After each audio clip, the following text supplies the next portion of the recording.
ശ്രീമദ് ഭഗവത്ഗീതയിലെ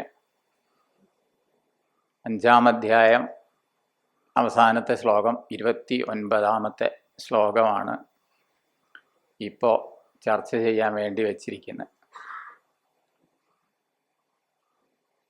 ഈ അധ്യായം മുഴുവൻ കർമ്മയോഗത്തെക്കുറിച്ചും ആ കർമ്മയോഗത്തിൻ്റെ അവസാനം ജ്ഞാനത്തിൻ്റെ പ്രാധാന്യത്തെക്കുറിച്ചും വിസ്തരിക്കുകയാണ് ഉടനീളം ചെയ്തത്.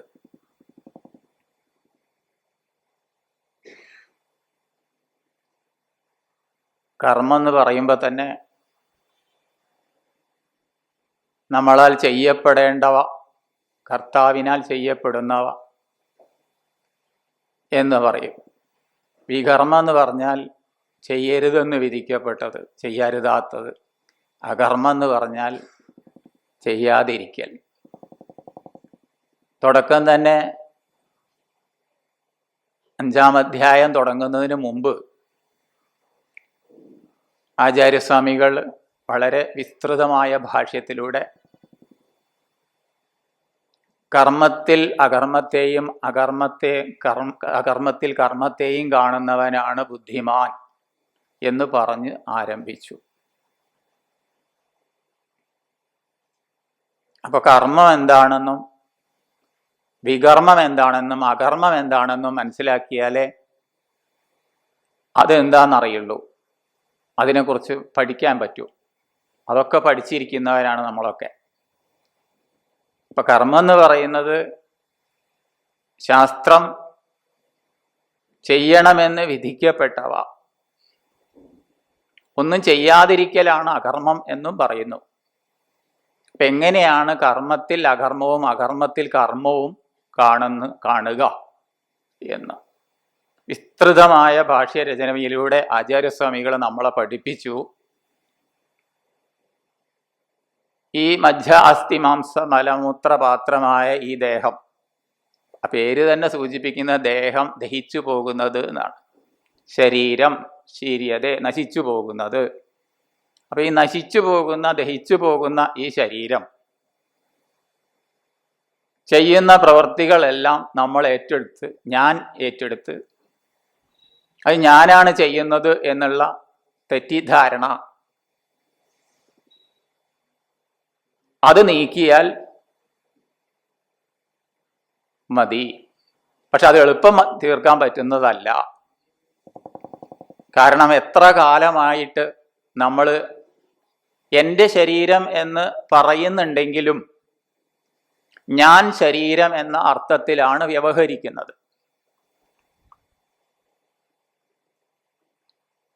പറയുമ്പോൾ എൻ്റെ ശരീരം എന്നൊക്കെയാ പറയുക, പക്ഷെ അത് വേറൊരു പറച്ചിൽ മാത്രമേ ഉള്ളൂ.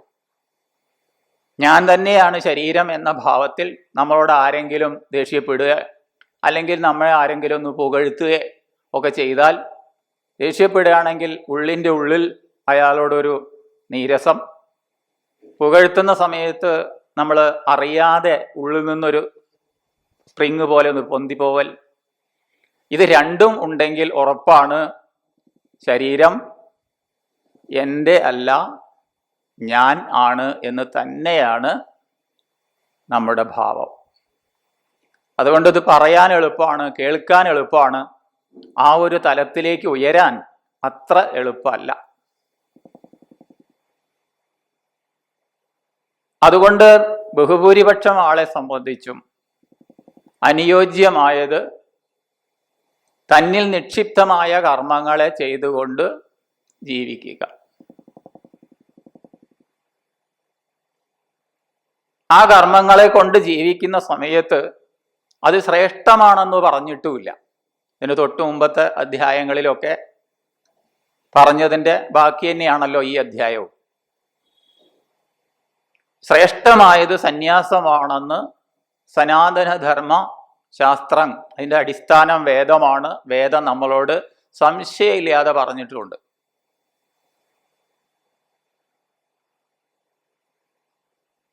വേദം എന്ന് പറയുമ്പോൾ തന്നെ അവിടെ സ്മൃതി ശ്രുതി രണ്ട് വിഭാഗങ്ങളായി തിരിച്ചാൽ ശ്രുതി പറഞ്ഞതിൽ പിന്നെ സംശയത്തിന്റെ ആവശ്യമില്ല. ശ്രുതി പറഞ്ഞത് പരമമായ സത്യത്തെക്കുറിച്ചാണ്, അതിൽ സംശയിക്കേണ്ട ആവശ്യമില്ല. അത് കാലദേശങ്ങൾക്കനുസരിച്ച് മാറുന്നവയല്ല. സ്മൃതി കാലദേശങ്ങൾക്കനുസരിച്ച് മാറുന്നവയാണെങ്കിലും ഈ ശ്രുതി സ്മൃതി വാഗ്മയങ്ങളിൽ മുഴുവൻ നോക്കിയാലും കാണാൻ കഴിയുന്നത് എന്താണ്? കർമ്മം ശ്രേഷ്ഠമാണെന്നല്ല, സന്യാസമാണ് ശ്രേഷ്ഠം എന്നാണ്. ന്യാസമാണ് ശ്രേഷ്ഠം.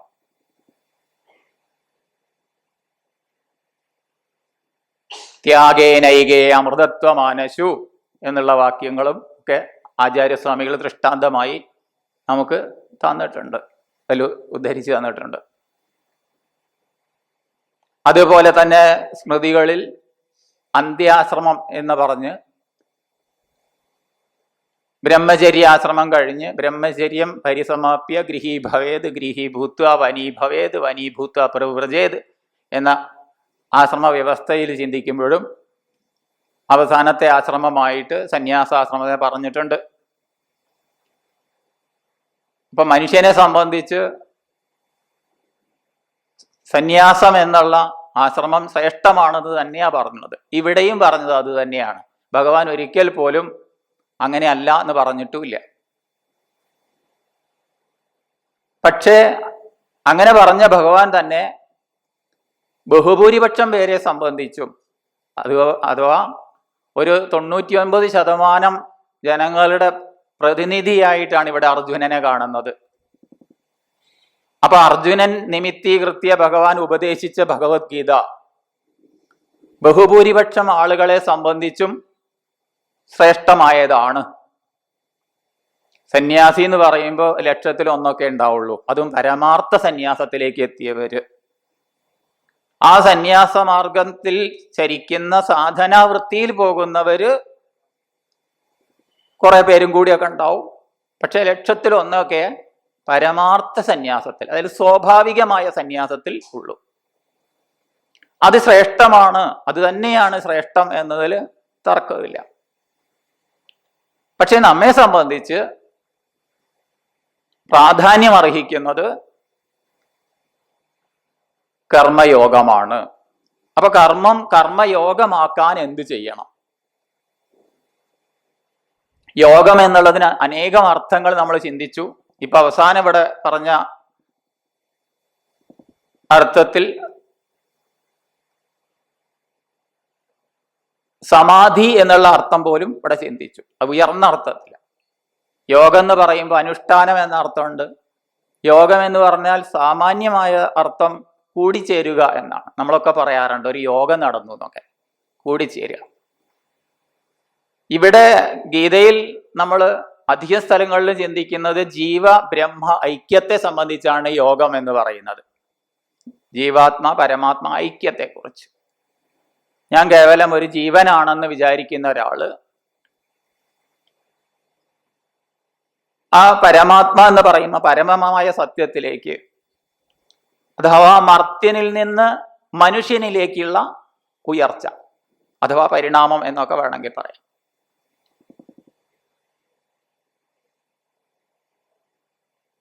ആ ഉയർച്ചയ്ക്ക് കാരണമായിരിക്കുന്ന യോഗം. അപ്പൊ അതെങ്ങനെ കർമ്മത്തെ കർമ്മയോഗമാക്കി മാറ്റുമെന്ന് ധാരാളം വിശകലനങ്ങൾ നടന്നു. പല പ്രാവശ്യം അത് ആവർത്തിച്ച് നമ്മൾ പഠിച്ചു. ഇനി നമുക്ക് ഇവിടെ പഠിക്കേണ്ട ആവശ്യമൊന്നുമില്ല. എന്നാലും ആ കഴിഞ്ഞതിനെ നമ്മളൊന്ന് ഓർമ്മിച്ചു പോകുന്നു. കാരണം ഇത് അവസാനത്തെ ശ്ലോകമായതുകൊണ്ട് ഉപക്രമവും സാരവും ഒന്നായിരിക്കണം എന്നൊക്കെയല്ലേ നിയമം. അതുകൊണ്ടൊന്ന് സൂചിപ്പിച്ചു പോകുന്നു എന്ന് മാത്രം. നമുക്ക് ഇത് വിചാരം ചെയ്യണമല്ലോ. അവസാനം ഇനി പറഞ്ഞു വെക്കുന്നുണ്ട്, വിചാരം കൂടാതെ അന്യസാധനങ്ങളെ കൊണ്ട് ഒന്നും തന്നെ നമ്മൾ ലക്ഷ്യത്തിലെത്താൻ പോകുന്നില്ല.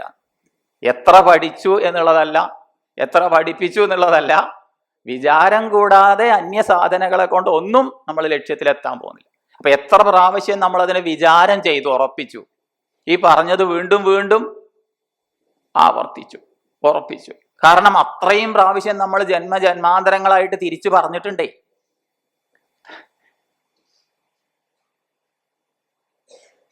ശ്രേഷ്ഠമായതിനെ ശ്രേഷ്ഠമല്ലെന്നും ശ്രേഷ്ഠമല്ലാത്തതിനെ ശ്രേഷ്ഠമാണെന്നും ഒക്കെ തെറ്റിദ്ധരിച്ച് ജന്മജന്മാന്തരങ്ങൾ കഴിഞ്ഞു. ആ സംസ്കാരങ്ങളൊക്കെ അഴിഞ്ഞു പോണ്ടേ?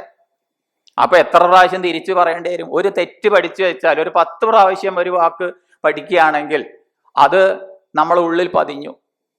അത് തെറ്റാണ് എന്ന് മനസ്സിലാക്കിയിട്ട് അത് തിരുത്തണം എന്നുണ്ടെങ്കിൽ 20 പ്രാവശ്യം പഠിച്ചാലും സാധ്യമല്ല. അപ്പൊ എത്രയോ കാലമായിട്ട് തെറ്റ് ആവർത്തിച്ച് എന്ത് ചെയ്തു? പഠിച്ചു വെച്ചു നമ്മെ സംബന്ധിച്ച്. അപ്പൊ ഒരു വാക്കുകൊണ്ടോ 2 വാക്കുകൊണ്ടോ ഒരന്തര്യാവും കൊണ്ടോ 2 അന്തര്യാവും കൊണ്ടോ ഒന്നും ഉറപ്പ് വരാൻ പോകുന്നില്ല. ഉറപ്പ് വരണമെങ്കിൽ എന്ത് വേണം? നിരന്തരം തിരിച്ചു പറയുക തന്നെ വേണം. എത്ര കാലം പറയണം? അത് എത്ര കാലം നമ്മൾ അങ്ങനെ പറഞ്ഞുവോ അതിന് തിരിച്ചും പറയണം. അതുകൊണ്ട് പഠിക്കുക എന്നുള്ളത്. പഠിച്ചാൽ മാത്രം പോരാ, അതിനെ വിചാരം ചെയ്യണം. ഒരു പ്രാവശ്യം പഠിച്ചതിനെ 10 പ്രാവശ്യം വിചാരം ചെയ്ത് ഉറപ്പിക്കണം എന്നാ. അങ്ങനെ ഒരു വിചാര പ്രക്രിയക്ക് വേണ്ടിയിട്ടാണ് ആചാര്യന്മാര് നമ്മളോട് ഉപദേശിക്കുന്നത്.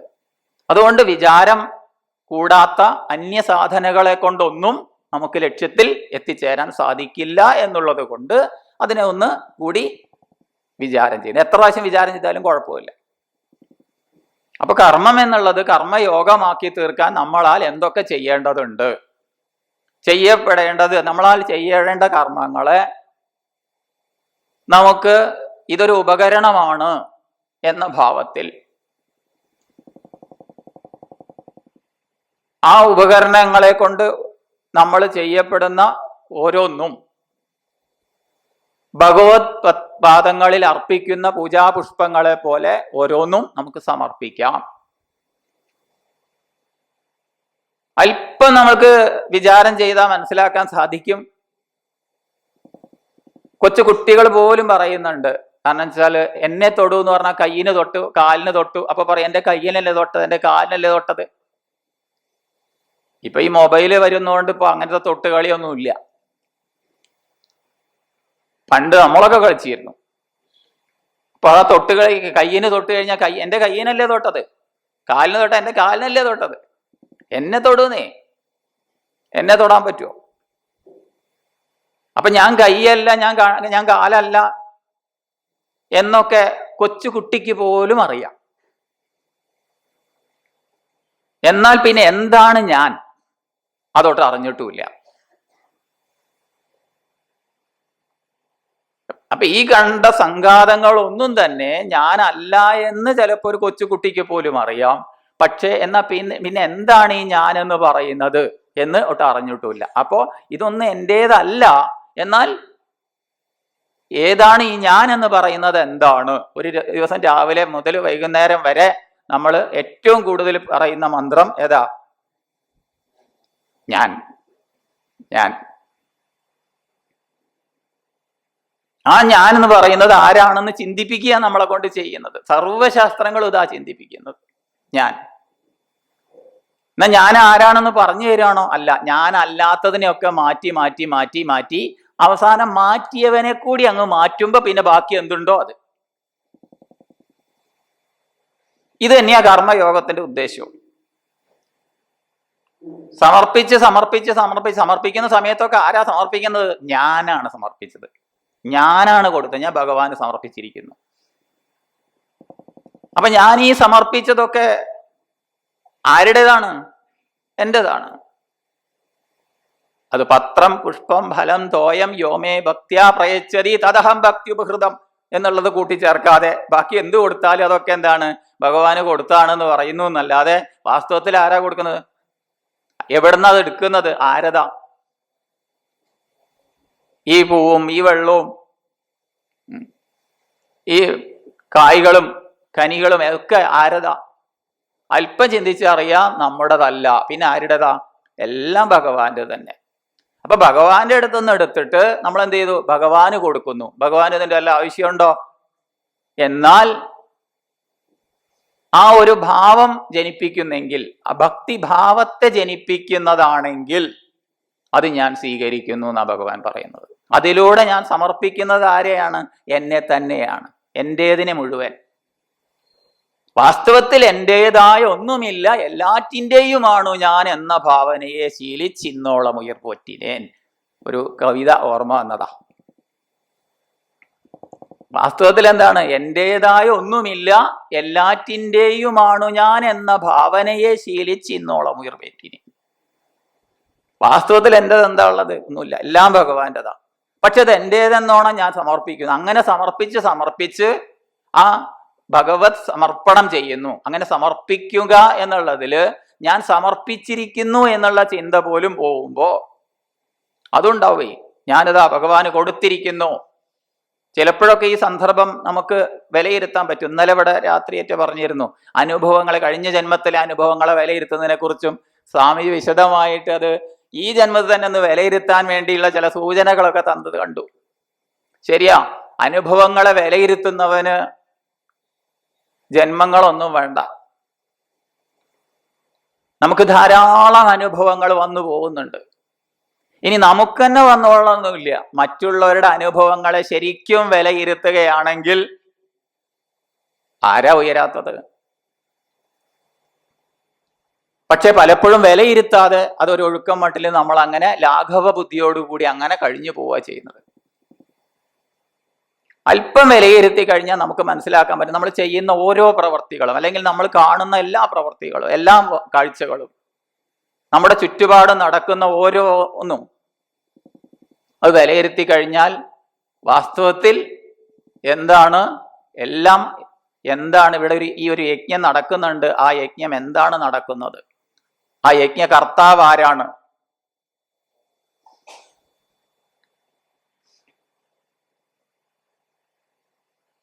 പക്ഷെ നമ്മൾ ചിന്തിക്കുന്നില്ല, നമ്മൾ ആലോചിക്കുന്നില്ല എന്നുള്ളത് മാത്രമേ ഉള്ളൂ. ആലോചിച്ചാൽ ഏതൊരാൾക്കും അത് ബോധ്യപ്പെടും.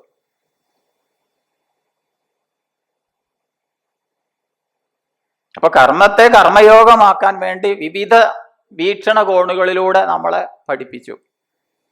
നമ്മൾ ചെയ്യുന്ന എല്ലാ കർമ്മങ്ങളും അവിടെ എന്നാലും ബാക്കി വരുന്നു ഞാനും എൻ്റെ, ഇതെൻ്റേത്, ഞാൻ ഇവരുടേത്.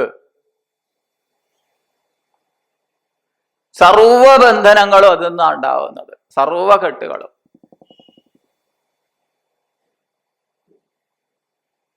എന്നിട്ട് ഈ ബന്ധനത്തിൽ നിന്ന് മുഴുവൻ മുക്തിക്കായിക്കൊണ്ട് എന്താ ചെയ്യേണ്ടതെന്ന് ആലോചിക്കുകയാണ്, നമ്മൾ വിഷമിക്കുകയാണ് ചെയ്യുന്നത്.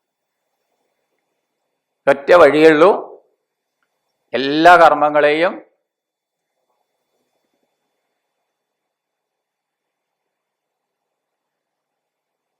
നമ്മൾ ചൊല്ലാറുണ്ടാവൂലേ, കരചരണകൃതം വാ കായജം കർമ്മജം വാ ശ്രവണ നയനജം വാ മാനസം വാ ഭരാതം എന്നൊക്കെ, അതൊക്കെ ചൊല്ലുന്നുണ്ട്. പക്ഷെ അവിടെയൊക്കെ എന്തുണ്ട്? ഞാൻ സമർപ്പിച്ചിരിക്കുന്നു. ഒരു അമ്പലത്തിൽ പോയിട്ട് ഒരു വഴിപാട് കൊടുത്തു, നിവേദ്യം കഴിച്ചു. ഒരാൾ ഉരി അരിൻ്റെ നിവേദ്യം കഴിച്ചു, ഒരാൾ നാഴി അരിൻ്റെ നിവേദ്യം കഴിച്ചു. ഉരി അരി നിവേദ്യം കഴിച്ച ആൾക്ക് പ്രസാദമായിട്ട് നാഴി അരിൻ്റെ നിവേദ്യം മാറിക്കൊടുത്തു, മറ്റേയാൾക്ക് തിരിച്ചും കൊടുത്തു. എന്തുണ്ടാവും? അപ്പൊ എന്താ ചെയ്യാ? ഞാൻ അതല്ല എടുത്തത്, ഒരു തെറ്റിപ്പോയിട്ടത്. അപ്പൊ കൊടുത്തതോ ആരാ? ഞാൻ കൊടുത്തത് അല്ല കിട്ടിയത്. അപ്പൊ പ്രസാദം എന്ന് പറയുന്നത് എന്താ? യജ്ഞശിഷ്ടാനി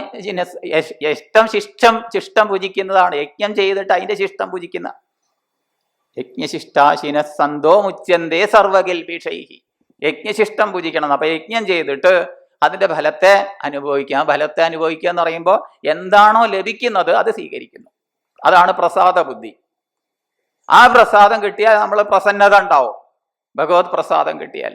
പക്ഷെ ആ പ്രസാദം ആവണമെങ്കിൽ എന്ത് വേണം? കൊടുത്തതിന്റെ അതേ അളവിൽ തന്നെ ഇങ്ങോട്ട് കിട്ടണം. അപ്പൊ എന്തുകൊണ്ടാ? അവിടെ ഞാൻ കൊടുത്തതുണ്ട്. അപ്പൊ ഇങ്ങനെ ചെയ്യുന്ന ഓരോ പ്രവൃത്തികളിലും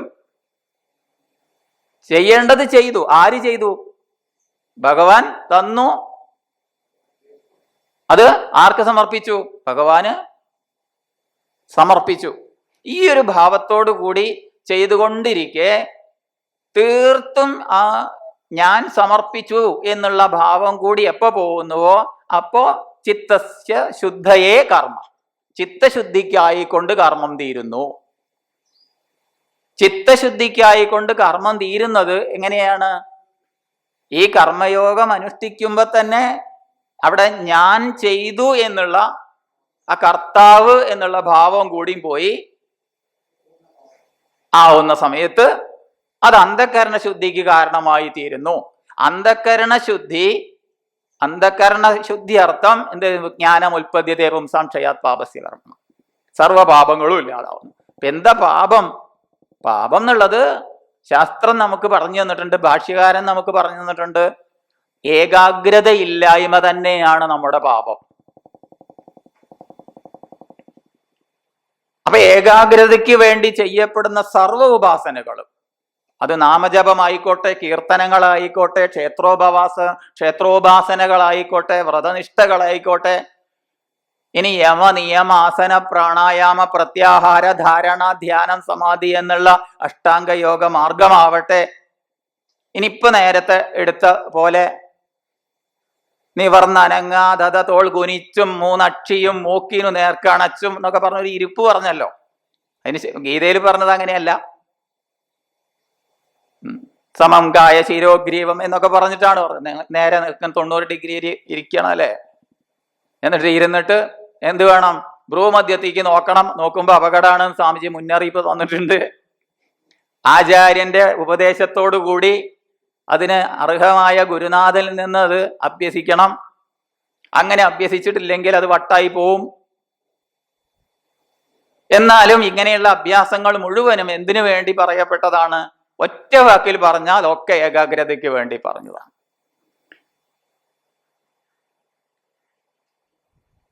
അപ്പൊ ഈ കണ്ട സാധനകൾ മുഴുവൻ നമ്മുടെ പാപങ്ങളെ ഇല്ലാതാക്കുന്നു. പാപം എന്ന് പറയുമ്പോൾ നമ്മൾ സാധാരണ പറയുന്ന പാപം പുണ്യമൊന്നും അല്ല. ഗീതയിൽ പറയുന്ന പാപം പുണ്യം. അശുദ്ധം കാമസങ്കല്പം ശുദ്ധം കാമവിവർജിതം എന്നും ഗീതയിൽ പറഞ്ഞിട്ടുണ്ട്. അശുദ്ധം കാമസങ്കല്പം, പലവിധ കാമനകളെ കൊണ്ട് നിറച്ചു വെച്ച് പുറത്ത് ഉള്ളത് പുറത്ത് തന്നെ വെക്കാൻ പറഞ്ഞു, അത് അകത്ത് കയറ്റി വെച്ച് ഉള്ളിൽ പലതും സങ്കല്പിച്ച് അതിൽ വ്യാപരിച്ചിരിക്കുന്നത് തന്നെ നമ്മളെ ഏകാഗ്രത നഷ്ടപ്പെടാൻ കാരണമാകുന്നു. അതുകൊണ്ട് ആ ഏകാഗ്രതയ്ക്ക് കാരണമായതെന്തോ അത് തന്നെ ആണ് ഈ സാധനാ മാർഗങ്ങളിലൂടെ പറയുന്നത്. ലക്ഷ്യബോധത്തോടുകൂടി 2 മാർഗത്തിൽ ചരിച്ചാൽ 2 മാർഗവും ശ്രേഷ്ഠമാണെന്ന് പറഞ്ഞു വെച്ചു ഭഗവാൻ. എന്നാൽ 2 മാർഗങ്ങളും ഒരാളാൽ അനുഷ്ഠിക്കാൻ സാധ്യവുമല്ല, ഒരേ സമയത്ത് സാധ്യമല്ല. അപ്പൊ എന്ത് ചെയ്യണം? അപ്പൊ ഏതാണ് ശ്രേഷ്ഠമെന്ന് അന്വേഷിച്ചു. ഇപ്പോ വളരെ വിസ്തരിച്ച് സന്യാസത്തിന്റെ മഹിമയെക്കുറിച്ച്, ന്യാസത്തിന്റെ മഹിമയെക്കുറിച്ച് പറഞ്ഞ ഭഗവാൻ കർമ്മ യോഗം ശ്രേഷ്ഠമാണെന്ന് പറഞ്ഞു. ആ ശ്രേഷ്ഠമാണെന്ന് പറഞ്ഞിട്ട് അവിടെ ഉപദേശിച്ചു. അങ്ങനെയല്ല മറ്റ് ഈ ശാസ്ത്രത്തിൽ തന്നെ പറഞ്ഞിരിക്കുന്നത്, ശ്രേഷ്ഠമാണെന്നല്ല. പക്ഷെ ഇവിടെ പറഞ്ഞു ഇത് രണ്ടും വേറെയാണെന്ന് പറയുന്നത് ആരാ? ബാലന്മാരാണ്, കുട്ടികളാണെന്നൊക്കെ. പക്ഷെ അങ്ങനെയല്ല, രണ്ടും രണ്ടായിട്ട് തന്നെ മുമ്പ് പറഞ്ഞിട്ടുണ്ട്, ശാസ്ത്രത്തിൽ പറഞ്ഞിട്ടുണ്ട്. പക്ഷെ ഇവിടെ പറയുന്ന കേൾക്കുന്ന ആളെ നോക്കിയിട്ട് അവരുടെ തലം വെച്ചിട്ടാണ് പറയുന്നത്. കാരണം ഒരാള്, നമ്മൾ സാധാരണ പറയാറുണ്ട്, ഒരാൾ ലക്ഷ്യത്തെ അപേക്ഷിച്ച് മാർഗം വ്യത്യാസം ഉണ്ടായിരിക്കും. കാരണം അയാൾ ഇരിക്കുന്ന സ്ഥലത്തു നിന്നാണ് അയാളെ ഉയർത്തുന്നത്. നമ്മൾ ഓരോരുത്തരും ഇരിക്കുന്ന സ്ഥാനത്ത് നിന്ന് ആണ് നമ്മൾ ഉയർത്തുന്നത്. ഒരാള് ഡോക്ടർ ആവണമെന്ന് ഇച്ഛിച്ച് പഠിക്കുകയാണെങ്കിൽ അയാൾക്ക് ഏറ്റവും ശ്രേഷ്ഠമായ വിദ്യാഭ്യാസം ഇന്നത്തെ നിലയിൽ ഏതാ? MBBS ചേർന്ന് പഠിക്കുക എന്നുള്ളത് തന്നെയാണ്. പക്ഷെ അയാൾ 9ാം ക്ലാസ്സിലോ 10ാം ക്ലാസ്സിലോ പഠിക്കുന്ന ആളാണെങ്കിൽ അയാൾ ചോദിക്കുന്നു എനിക്ക് ശ്രേഷ്ഠമായത് ഏതാണെന്ന് ചോദിച്ചാൽ അയാളോട് എന്താ ഗുരുനാഥൻ പറഞ്ഞു കൊടുക്കുക? നീ പോയിട്ട് MBBS വേഗം ചേർന്നോളൂ എന്ന് പറഞ്ഞു കൊടുക്കുവോ? ഇല്ല. എന്താ പറഞ്ഞു കൊടുക്കുക? നീ അടുത്ത ക്ലാസ്സിൽ ചേർന്ന് പഠിക്കൂ. അങ്ങനെ MBBS ചേർന്ന് പഠിച്ച് അവിടെ ശ്രേഷ്ഠമായത് MBBS തന്നെയാണെങ്കിലും അയാളെ സംബന്ധിച്ച് നോക്കുമ്പോൾ ഏതാണ് ശ്രേഷ്ഠം? അല്ലാതെ ഒരിക്കലും അവിടെ 11ാം ക്ലാസ് ശ്രേഷ്ഠമാണെന്ന് പറഞ്ഞിട്ടില്ല. പക്ഷേ അയാളെ സംബന്ധിച്ച് അതാണ് ശ്രേഷ്ഠം. അങ്ങനെ ബഹുഭൂരിപക്ഷം പേരെ സംബന്ധിച്ചും കർമ്മത്തിൽ വ്യാപരിക്കുന്ന ആളുകളെ സംബന്ധിച്ച്, ഇത് എൻ്റെ ഞാൻ എന്നുള്ള ഭാവം ഊട്ടി ഉറപ്പിച്ചവരെ സംബന്ധിച്ച് ആ എൻ്റെയും ഞാനും സമർപ്പിക്കുന്നത് വരെ എൻ്റെതായ കർമ്മങ്ങളെ മുഴുവൻ സമർപ്പിച്ച് എന്നെയും കൂടിയാണ് സമർപ്പിക്കുമ്പോൾ എന്തായി? അത് എളുപ്പമുള്ള കാര്യമല്ല, പറയാൻ എളുപ്പമാണ്. കർമ്മയോഗം ആവണമെങ്കിൽ തന്നെ പണിയുണ്ട്. അവിടെയൊക്കെ എൻ്റെകൾ പൊന്തി വരും. ക്ഷേത്രത്തിലൊക്കെ പോയാൽ കണ്ടിട്ടില്ലേ? കാരണം ഒരു ക്ഷേത്രത്തിൽ പോയപ്പോൾ കണ്ടത്, ആ ക്ഷേത്രത്തിൻ്റെ ഗേറ്റുമേൽ എഴുതി വെച്ചിട്ടുണ്ട്, ഒരു ശിവക്ഷേത്രമാണ്. അപ്പോൾ ഗേറ്റുമേൽ എഴുതിയിട്ടുണ്ട് ശിവൻ നായർ വക. അപ്പൊ അമ്പലത്തേക്ക് പോയി കഴിഞ്ഞാൽ ആദ്യം കാണുന്നതാ ശിവൻ നായർ. അതുപോലെ കല്ലുമലൊക്കെ എഴുതി വെച്ചിട്ടുണ്ട് കാണാം. പല സ്ഥലത്തുണ്ട്. ഓരോന്നുമ്മലും പേര് എഴുതി വെച്ചിട്ടുണ്ടാവും. വിവേകാനന്ദ സ്വാമികൾ അതിന് രസകരമായിട്ട് പറയുന്നുണ്ട്, സ്വന്തം പേര് മുഴക്കാൻ വേണ്ടി എഴുതി വയ്ക്കുന്നതിനെ കുറിച്ചിട്ടൊക്കെ സ്വാമിജി പറയുന്നുണ്ട്.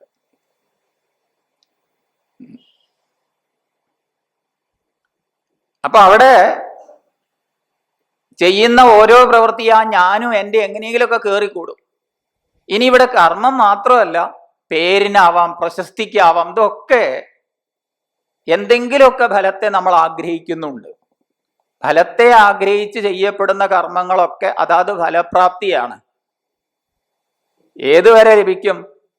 സ്വർഗാദി ലോകങ്ങളെ കിട്ടുന്നത് വരെ പോവാം ഫലം പ്രാപ്തി. അപ്പൊ ഇതിന്റെ ഫലം എനിക്ക് എന്നുള്ള ഭാവത്തോടു കൂടി, അപ്പൊ ഫലകാമനയില്ലാതെ ചെയ്യപ്പെടുന്ന കർമ്മങ്ങള് എന്തായി തീരും? അപ്പൊ അവിടെ ഒരു ചോദ്യം വരുന്നുണ്ട്, ഭാഷ്യകാരൻ നമ്മളോട് ചോദിക്കുന്നുണ്ട്, കർത്താവ്, കർമ്മം, ക്രിയ, കർത്താവിനാൽ ചെയ്യപ്പെടുന്ന കർമ്മം. അപ്പൊ കർമ്മം ഉണ്ടെങ്കിൽ തീർച്ചയായിട്ടും എന്തുണ്ട്? ഫലമുണ്ട്.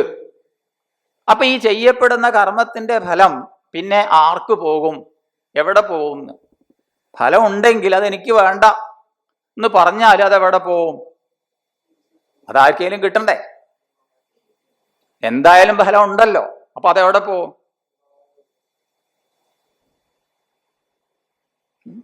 അപ്പൊ ഈ സ്വാർത്ഥതയില്ലാതെ, ഫലകാമനയില്ലാതെ ചെയ്യപ്പെടുന്ന കർമ്മത്തിന്റെ ഫലം അതെന്താണ്? അതാണ് നേരത്തെ പറഞ്ഞത് അന്ധകരണ ശുദ്ധി. ചിത്തസ്യ ശുദ്ധയെ കർമ്മ, ചിത്തശുദ്ധിക്കായി കൊണ്ട് ഭവിക്കുന്നു. ഫലകാമന ഉള്ള കാലത്തോളം അതത് ഫലപ്രാപ്തി. പക്ഷെ ഇന്നിപ്പോ നമ്മൾ പ്രോത്സാഹിപ്പിക്കുന്നത് മുഴുവൻ എന്താണ്? ഫലകാമന ഇല്ലാതെ ചെയ്യാൻ വേണ്ടി നിയോഗിക്കപ്പെട്ട അല്ലെങ്കിൽ ചിട്ടപ്പെടുത്തി വെച്ചിരിക്കുന്ന യജ്ഞസ്ഥലികളിൽ പോലും സാധാരണ നമ്മൾ കണ്ടു പരിചയിക്കണം എന്താ? അധികം ക്ഷേത്രങ്ങളിലും കാണുന്നത് ഏതാ? കാര്യസാധ്യ പുഷ്പാഞ്ജലി, ധാരാളം ഉണ്ട്. അല്ലെങ്കിൽ ഇന്ന കർമ്മം ചെയ്താൽ ഇന്ന ഫലം ഉണ്ടാവും. മുമ്പ് കാലത്ത്, കുറച്ചു കാലങ്ങൾക്ക് മുമ്പൊക്കെ ഒരു അവിടെ നല്ല നല്ല വഴിപാടുകളുടെയൊക്കെ ലിസ്റ്റ് കണ്ടിരുന്ന സ്ഥലത്ത് ഇപ്പൊ പലചരക്ക് കടയിൽ വിലവിവരപ്പെട്ടി എഴുതിയ പോലെ ധാരാളം ഉണ്ടാവും. അധികം എന്തായിരിക്കും? ഇത് എന്തുകൊണ്ടാ വരുന്നത്? അങ്ങനെ വരാൻ കാരണം എന്താ?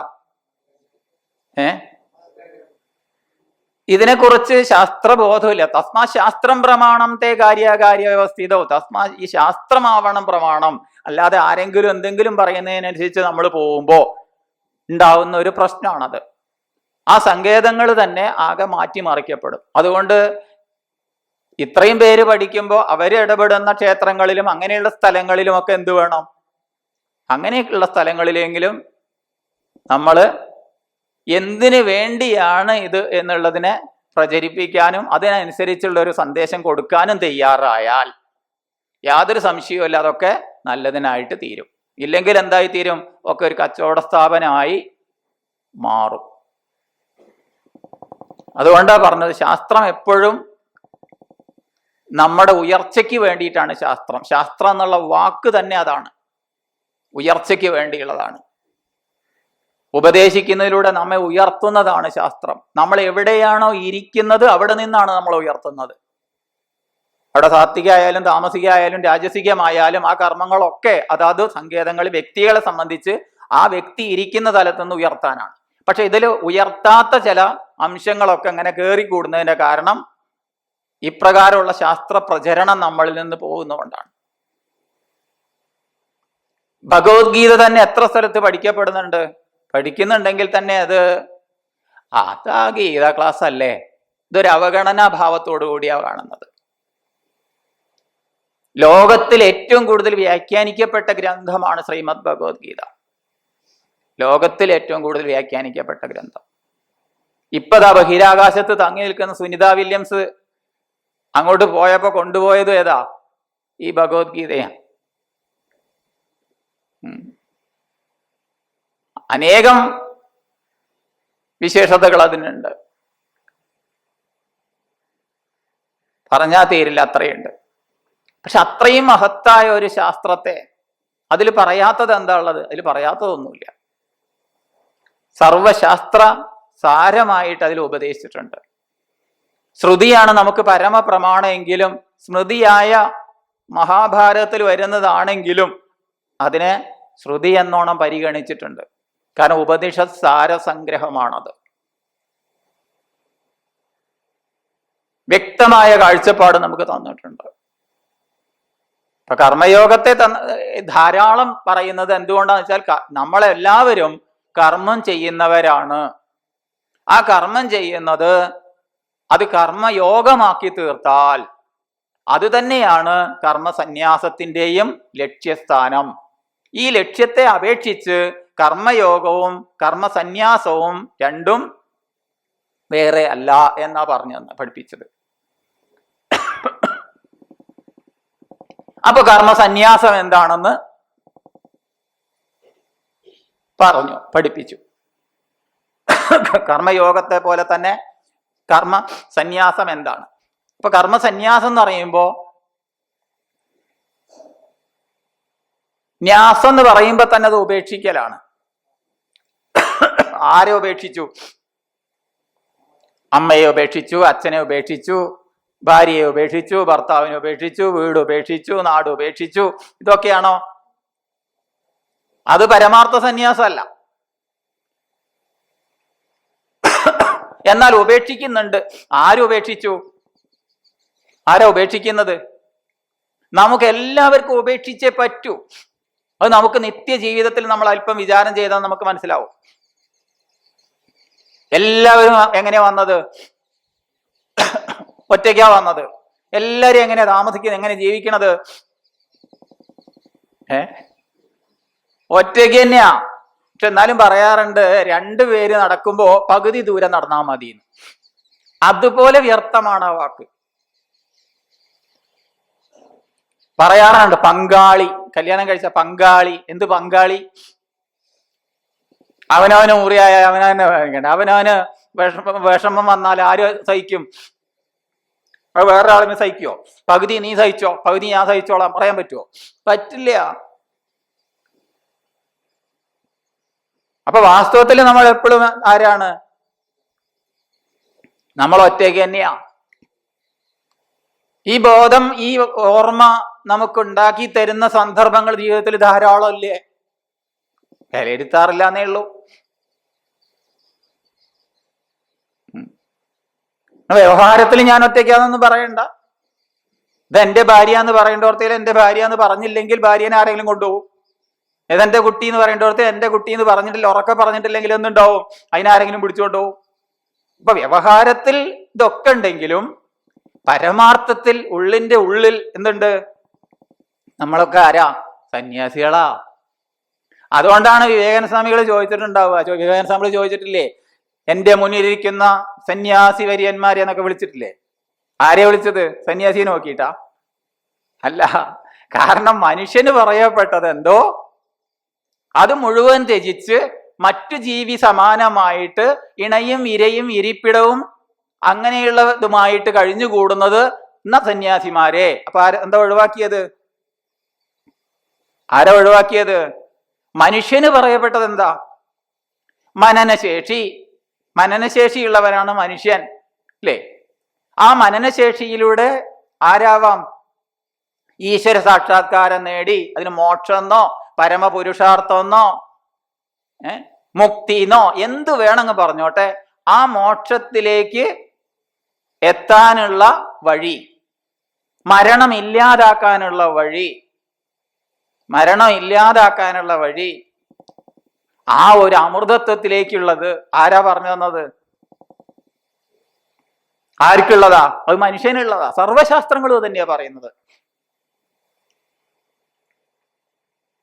ഏത് നോക്കിയാലും ഭാഗവതമൊക്കെ അത് വ്യക്തമായി പറഞ്ഞിട്ടില്ലേ? സൃഷ്ട്വാ പുരാണി വിവിധാന്യജയാത്മശക്തിയ വൃക്ഷാൻ സരീസൃവമൃഗാൻ കഗദംശ മത്സ്യാൻ സ്ഥൈസ്ഥൈരദുഷ്ടഹൃദയം പുരുഷം വിധായ ബ്രഹ്മാവലോകതിഷണം മുദമാപദേവ. രാമായണത്തിൽ കാണാം, ആത്മാവല്ലാതെയുള്ള ദേഹാദി വസ്തുക്കളിൽ ആത്മാവ് എന്നുള്ള ബോധം യാതൊന്നു ജഗത്രേ എന്നൊക്കെ പറഞ്ഞിട്ട്. അപ്പൊ ഇവിടെ പറയപ്പെടുന്നത് മുഴുവൻ എന്താണ്? അപ്പൊ നമുക്കും അറിയാം ആരാ നമ്മള് ഈ കാണപ്പെടുന്ന ബന്ധനങ്ങൾ മുഴുവൻ എവിടെ നിന്നാണ്? ഇതെന്റെ, ഇത് ഞാൻ. വാസ്തവത്തിൽ ആരാ? എന്റെ ഇല്ല, ഞാനും ഇല്ല. ആരാ? ഞാൻ മാത്രം, ഞാൻ ഏകനാണ്. ഇത് വിചാരം ചെയ്താൽ നമുക്കൊക്കെ കിട്ടും. അപ്പൊ നമ്മളൊക്കെ ആരാണ്? സന്യാസിമാരാ. പക്ഷെ അജ്ഞാനേന ആവൃതം ജ്ഞാനം തേന മുഹ്യന്തി ജന്തവ. അജ്ഞാനം കൊണ്ട് മൂടപ്പെട്ടത് കൊണ്ട് നമ്മൾ എന്ത് വിചാരിക്കുന്നു? നമ്മളൊന്നും അങ്ങനെ അല്ല എന്ന് വിചാരിക്കുക. നമുക്കൊക്കെ ഏറ്റവും ഇഷ്ടം ആരോടാ? അല്ലേ? പറയാൻ പേടി ഉണ്ടാവൂല്ലേ? ഇന്നിപ്പോ ഇത് കഴിയാൻ പോവുകയാണ്. ഇത് കഴിഞ്ഞു പോയാൽ എവിടേക്കാ പോകേണ്ടി വരിക? ആരെ മുഖത്തേക്കാ നോക്കേണ്ടി വരിക? അതുകൊണ്ട് ചിലപ്പോ പേടി ഉണ്ടാവും. ഏറ്റവും ഇഷ്ടം ആരോടാ? അവനവനോട്. ആരോട്? ഏതാളോട്?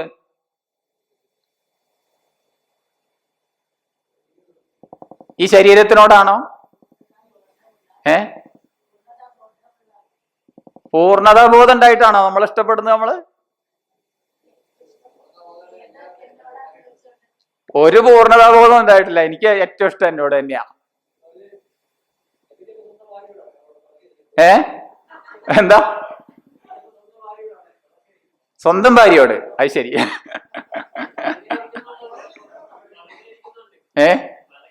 അതെ അതെ അതെ, മനസ്സിലായി മനസ്സിലായി.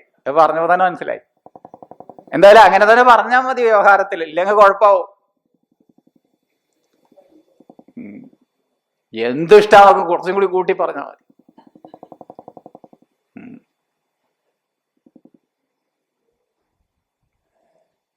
അപ്പൊ വാസ്തവത്തിൽ നമുക്കറിയാം.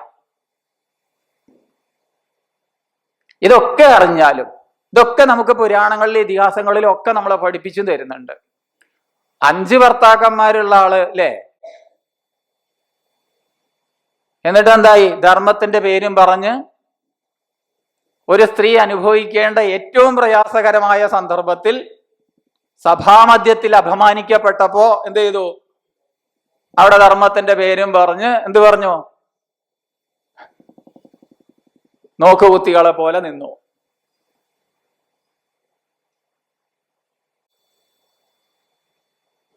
അപ്പൊ ഒന്നിനും കൊള്ളാത്തവരല്ല, എല്ലാറ്റിനും കൊള്ളുന്നവരുമായിരുന്നു.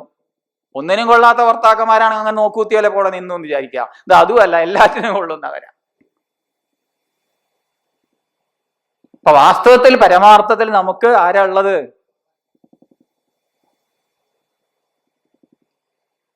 അതല്ലേ അവനവൻ ആത്മസുഖത്തിന് ആചരിക്കുന്നവ അല്ലേ എന്നൊക്കെ പറഞ്ഞ് പഠിപ്പിച്ചത് നമ്മളെ. അപ്പൊ ഈ സന്യാസം, ഈ പരമാർത്ഥ സന്യാസത്തിൽ എന്തുണ്ട്? നിന്ദയില്ല, സ്തുതിയില്ല, മാനമില്ല, അപമാനമില്ല, ചൂടില്ല, തണുപ്പില്ല. ഈ ദ്വന്ദ്ങ്ങളെല്ലാം ബാധിക്കപ്പെടാത്ത സ്ഥിതി. ഇതൊക്കെ ആരെയെ ബാധിക്കൂ? ഈ ശരീരത്തെ. ഈ ശരീരം എന്താണ്? ശരീര ഉപാധിയാണെന്ന് മാത്രല്ല, അസ്ഥി ജായതേ വർദ്ധതേ വിപരിണമതേ അപക്ഷീയതേ നശ്യതേ. ഈ ഷഡ്ഭാവങ്ങളോടൊത്തതാണ്. അതാണ് നമ്മൾ പഠിച്ചില്ലേ ഇവിടെ? ആ ഷഡ്ഭാവങ്ങളോടൊത്ത ശരീരം, അതാണ് ശരീരം. എല്ലാം അങ്ങനെയാ. ചലനം എന്നുള്ളത്, ചലിക്കാത്തതായിട്ട് എന്താ ഉള്ളത്? ഇളകാത്തതായിട്ട് എന്താ ഉള്ളത്? ഇതും ചലനമാണ്. അസ്ഥി ജായതേ വർദ്ധതേ വിപരിണമതേ അപക്ഷീയതേ എന്നുള്ളതൊക്കെ ചലനമാണ്. ഈ ചലിക്കണമെങ്കിൽ എന്ത് വേണം? ചലിക്കാത്ത അടിസ്ഥാനം കൂടിയേ തീരൂ. വളരണമെങ്കിൽ എന്ത് വേണം? വളരാത്ത, തളരാത്ത, നശിക്കാത്ത ഒരടിസ്ഥാനം കൂടിയേ തീരൂ. എന്നാലേ എന്തുണ്ടാവുള്ളൂ? അത് വളരൂ. ഓടുന്ന വാഹനത്തിന് ഒരു ഓടാത്ത റോഡ് വേണം, വേണ്ടേ? അപ്പൊ ഈ കാണപ്പെടുന്ന ജഗത്തിന് മുഴുവൻ ചലനാത്മകമായതെന്നാണ് ജഗത്ത് എന്നുള്ള വാക്കിന്റെ അർത്ഥം. അപ്പൊ ചലിക്കുന്ന സർവത്തിനും ചലിക്കാത്ത ഒരടിസ്ഥാനം വേണം. അപ്പോഴാ നമ്മൾ എന്ത് വളരുന്നത്, ബാല്യം, കൗമാരം, യൗവനം, ജര ഒക്കെ വരുന്നത്. അപ്പൊ ഈ മാറ്റങ്ങളൊക്കെ കാണുമ്പോൾ അതിനെ വിലയിരുത്തുമ്പോൾ മാറാത്ത എന്തോ ഒന്നുണ്ടാവണല്ലോ എന്ന് നമുക്ക് വിചാരം ചെയ്തുകൂടെ? അങ്ങനെ വിചാരം ചെയ്താൽ എന്താണ് കിട്ടുന്നത്? ഞാൻ ഏകനാണ്. ആ ഞാൻ പിന്നെ വരുന്ന ഒരു പ്രശ്നം എന്താ വെച്ചാൽ പ്രതി ശരീരം ഭിന്നനാണ് ഞാൻ എന്നുള്ളതാണ്. അതും അല്ല എന്ന് നമ്മളെ ദൃഷ്ടാന്തങ്ങളിലൂടെ നമ്മളെ ആചാര്യന്മാര് ധാരാളം പഠിപ്പിച്ചു. അതൊരു തോന്നലാണ്.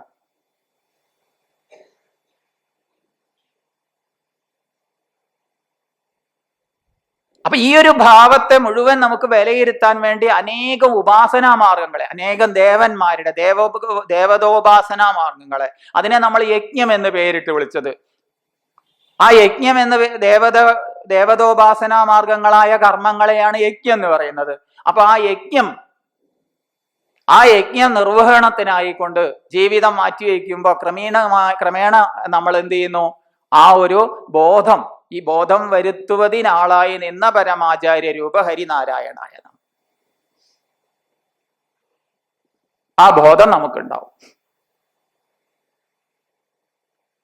അപ്പൊ സന്യാസം എന്നുള്ളത് കേവലം കാഷായം ഉടുക്കലോ അല്ലെങ്കിൽ ഇതൊക്കെ സന്യാസമാണ്. എങ്ങനെ? സന്യാസത്തിന് വേണ്ടി ഒരു ലക്ഷ്യത്തോടു കൂടി പ്രവർത്തിക്കുന്ന ഒരു ഉപാസനാ മാർഗമാണ്. അല്ലാതെ പരമാർത്ഥ സന്യാസിയെ സംബന്ധിച്ച് അയാള് ഇന്നതേ ഉടുക്കൂ, ഇന്നതേ പറയാവോ, ഇന്നതേ ചെയ്യാവോ ഒന്നുമില്ല. കാരണം ഒന്നാലും ഞാൻ അങ്ങനെ പറഞ്ഞു പോയല്ലോ, അല്ലോ എന്നെ ഇങ്ങനെ പറഞ്ഞു പോയ, രണ്ടുമാണേ. എന്നെ ഒരാൾ നിന്ദിച്ചല്ലോ, അതുമില്ല. മറ്റൊരാളെ നിന്ദിക്കുന്നുമില്ല. നിന്ദിക്കാതെ മറ്റൊരാൾക്ക് അത് നിന്ദയായി തോന്നിയ അയാൾക്കൊണ്ട് ഉത്തരവാദിയല്ല. അയാൾ ഒന്നും ചെയ്യുന്നില്ല, ഒന്നും ചെയ്യുന്നുമില്ല, ഒന്നും ചെയ്യിക്കുന്നുമില്ല. കംഘാതഹി അതിഹന്തികം, ആരും കൊല്ലുന്നുമില്ല, കൊല്ലിക്കൊന്നുമില്ല. അവിടെ കൊല്ലുക കൊല്ലിക്കുക എന്നുള്ള ഉപലക്ഷണാർത്ഥം എടുത്തിട്ട് ഒന്നും ചെയ്യുന്നുമില്ല, ചെയ്യിക്കുന്നുമില്ല. അതാണ് ആര്? സന്യാസി. അപ്പൊ ആ പരമാർത്ഥ സന്യാസിയെ സംബന്ധിച്ച് അവിടെ കർത്തവ്യങ്ങളൊന്നുമില്ല. വാസ്തവത്തിൽ നമുക്ക് ആലോചിച്ചാൽ നമുക്ക് മനസ്സിലാവാൻ നമ്മളൊക്കെ ആരാണ്? എന്ത് കർത്തവ്യമുള്ളത്? ഒക്കെ ഒരു നിയമത്തിന്റെ ഭാഗമായിട്ട് അങ്ങനെ നടക്കുന്നു. അതിൽ ഞാനൊരു ഭാഗവാക്കായി ഇങ്ങനെ പോകുന്നു. അത് അല്പം ചിന്തിച്ചാൽ മനസ്സിലാവും. അപ്പൊ ഇത് ചിന്തിച്ചു കഴിഞ്ഞാൽ നമ്മൾ മനസ്സിലാവും ഞാനൊന്നും ചെയ്യുന്നില്ല, എന്നാലും നമ്മള് ഈ ഇതൊക്കെ പഠിച്ചാലും ഈ കൊച്ചു കുട്ടികൾ കണ്ടിട്ടില്ലേ? അതും ഇപ്പൊ കാണില്ല അല്ലെ? പണ്ടൊക്കെ ഉണ്ടായിരുന്നു, മണ്ണപ്പൊക്കെ ചുട്ട് കളിക്കും അല്ലേ? അന്ന് ഒരു കവിത ഓർമ്മ വരുന്നത്, ഉണ്ടാക്കി വെച്ച വിചിത്ര ജന്തുക്കളെ ഉണ്മാനിരുത്തി ഗൃഹേശ്വരിയായി പഞ്ചാര, കൽക്കണ്ടം, പായസം എന്നിവ ഒക്കെ നിരത്തി ആനന്ദം.